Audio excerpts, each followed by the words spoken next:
Okay, so today I'm going to show you how to make this drawstring bag.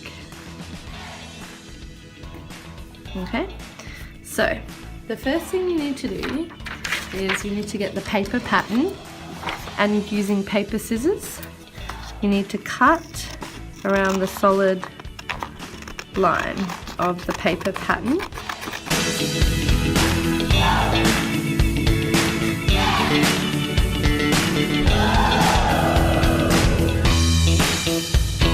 Put the rubbish in the bin.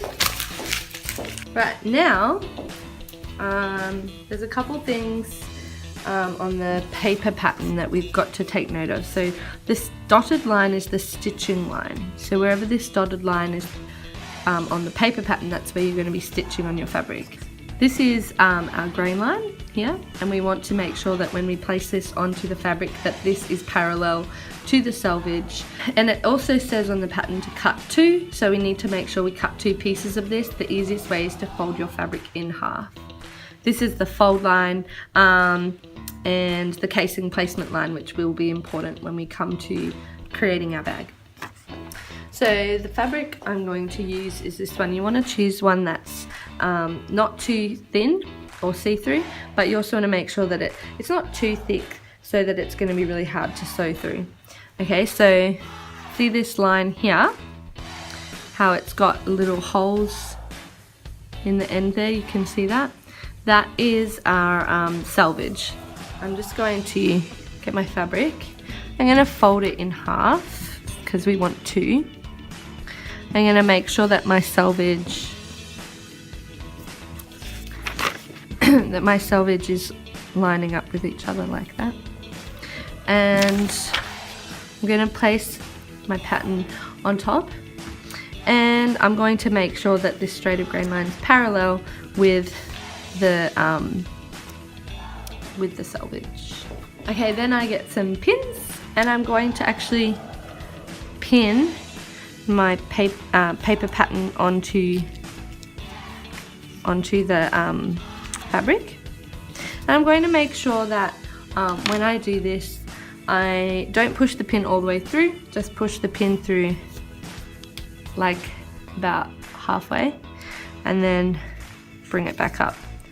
Okay, and keep these nice near to the edge. And see how my fold is there? I've made sure that I've only folded the amount of fabric that I need. Don't just fold the whole piece in half. Only fold the amount that you're going to need so we don't waste it. I'm going to continue pinning all the way around the edge, keeping my pattern nice and flat as I do so.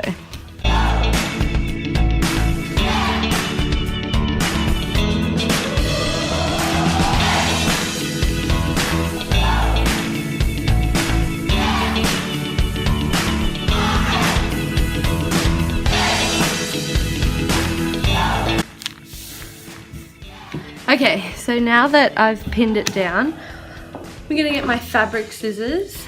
I'm going to use these nice old ones. They're really heavy and they have they've got quite a good feel to them. And I'm going to remember to keep my scissors down on the bench. I'm not going to cut up in the air, I'm going to cut down on the bench. And I'm going to make sure that when I'm cutting, I'm trying to get as close to the paper pattern as possible.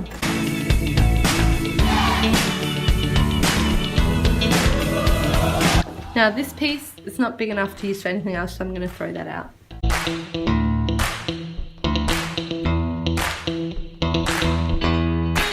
With the leftover fabric, any like long stringy bits like this, I'm just going to cut them off and throw them away. So it's easier to store this fabric. I'm also going to cut this piece off as well. And this one is not really big enough to use for anything. If you have a purpose for it, keep it, otherwise just throw it out. I'm going to put the fabric away. And now at this point I need to just mark anything like my placement line on the fabric. I'm going to use a piece of Tailors Chalk. There's different colours. I think for this one I'm going to use red. And basically I'm just going to start taking the pins out, putting them straight back into my pin cushion. until I get to that casing placement line that I want to mark. And I'm just going to fold it down where the casing placement line is, and fold my fabric because I only want to mark the inside of the fabric. I'm just going to mark where that line is. Try and get both pieces. And I'm just going to mark the top line of that, and I'm also going to mark the fold line. This is for the top hem.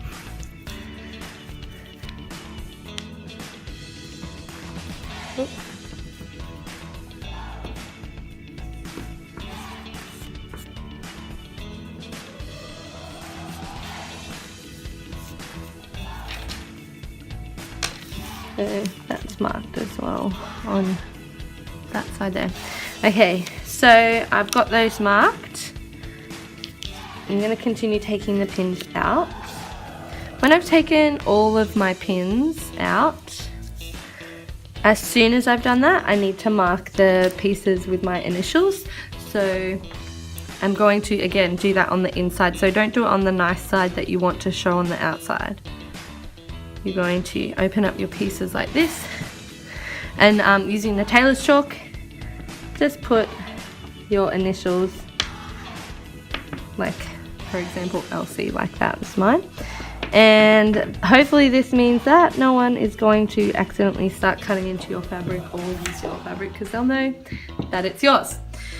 Right, so now I've got my two pieces. I've marked it with my casing placement line and with my fold line.